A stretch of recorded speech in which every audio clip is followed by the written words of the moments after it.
Hoy en día se maneja todo por conveniencia. No damos nada sin recibir algo a cambio y no recibimos nada si no damos algo a cambio. Pero hace más de 2000 años hubo alguien que fue contra la corriente de este mundo. Alguien que, sin esperar nada a cambio, lo dio todo, aun su propia vida, para salvarme a mí, para salvarte a vos, Jesucristo. Esa salvación fue por gracia y es bueno para nosotros cada día recordarlo. Y así será hoy en 6 minutos de gracia. Bueno, otro martes y un martes especial en el año porque empezamos Semana Santa. Vamos a tener inclusive algunos días feriados. Yo no sé lo que hace usted, pero le digo lo que hago yo. Para mí la Semana Santa es un tiempo de recordar.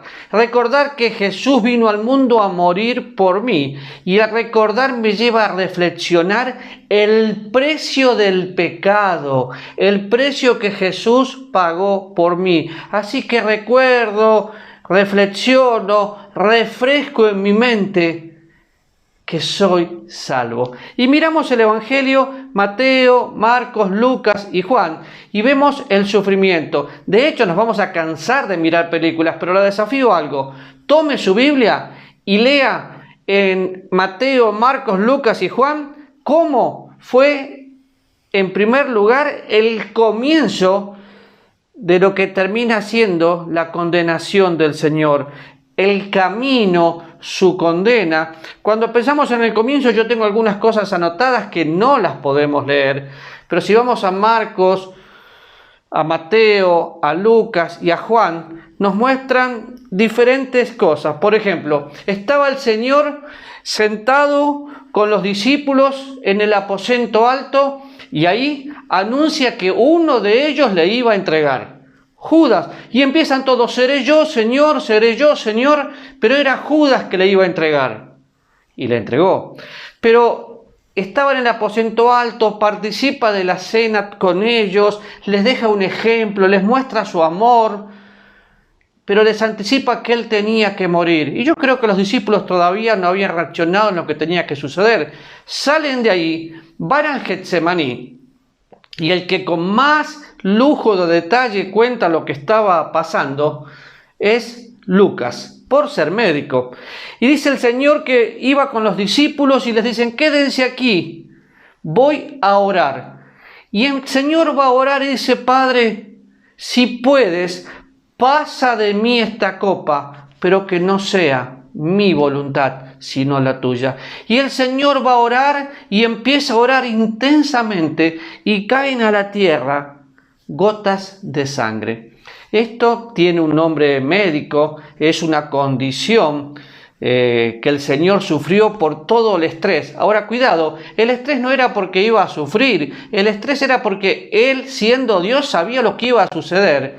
Y todo el pecado del mundo, el suyo y el mío, estaba siendo cargado sobre el Señor y Él sabía lo que iba a suceder. Ahora, los médicos hablan de este tipo de enfermedad, hay algunas investigaciones, una hematidrosis, empieza el cuerpo a sudar, tiene un alto estrés, el sudor se mezcla con la sangre, se rompen los vasos capilares y es sangre que cae hasta la tierra. Y estaba en esa condición definitivamente débil, el corazón había latido mucho, se da vuelta y ve a los discípulos durmiendo y dice, no haber podido velar conmigo un poco. Entonces vemos el comienzo del Señor en el Getsemaní. Ya todo estaba mal, pero en el mismo momento vemos también que el que le tenía que entregar, le entrega. Y se acerca a Judas y le da un beso. Con un beso entregas al Hijo del Hombre. ¿Y cómo aparecieron? Bueno, aparecieron con palos y con diferentes cosas. Pero Jesús dijo, no.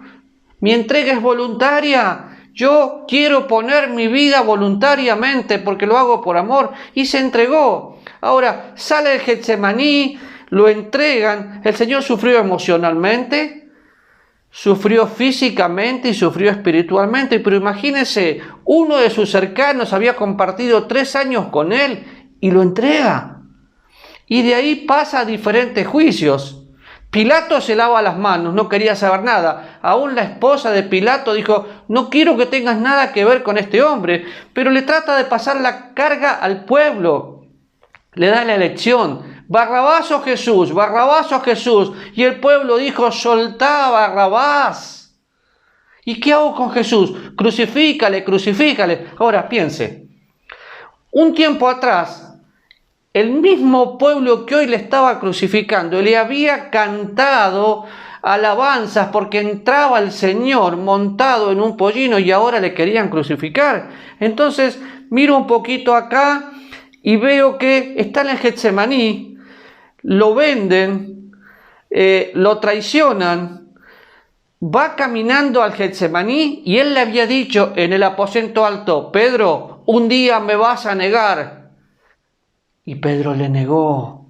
Gracias a Dios por Pedro, que ante una mirada del Señor fue corregido y luego se arrepintió.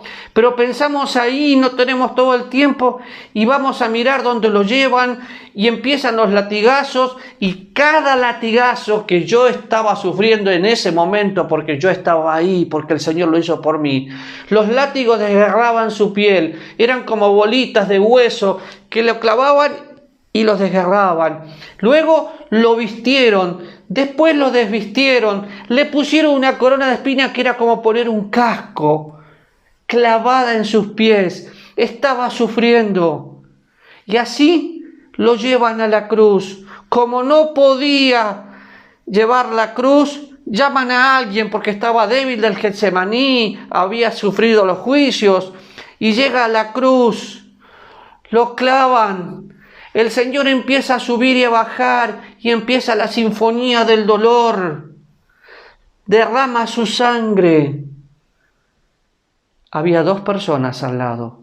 Una blasfemó, la otra le dijo, Señor, de cierto, te pido que te acuerdes de mí. Y Jesús le dijo, de cierto te digo que hoy estarás conmigo en el paraíso. Y me quedé pensando ahí, pero el Señor le promete la certeza, una promesa, hoy estarás conmigo en el paraíso. Y claro que no tenemos tiempo para todo, pero en ese momento estaba el Señor en la cruz y le dice, Dios mío, ¿por qué me has desamparado? Y se acuerda, abandonar es dejar algo tirado, pero desamparar, Dios veía lo que estaba pasando, pero no actuó. ¿Por qué? Porque todo el peso del mundo estaba siendo cargado para que usted y yo podamos ser salvos, porque Dios muestra su amor para con nosotros en que a pesar de ser pecadores, Cristo murió por nosotros. Así que recuerde, en ese mismo momento voluntariamente entrega su vida. Padre, en tus manos encomiendo mi vida. Y expiró, y el velo del templo se rasgó en 2 de arriba a abajo. La tierra tembló, el centurión creyó, y así como el centurión creyó y el ladrón creyó. ¿Cree? ¿O habla de Semana Santa?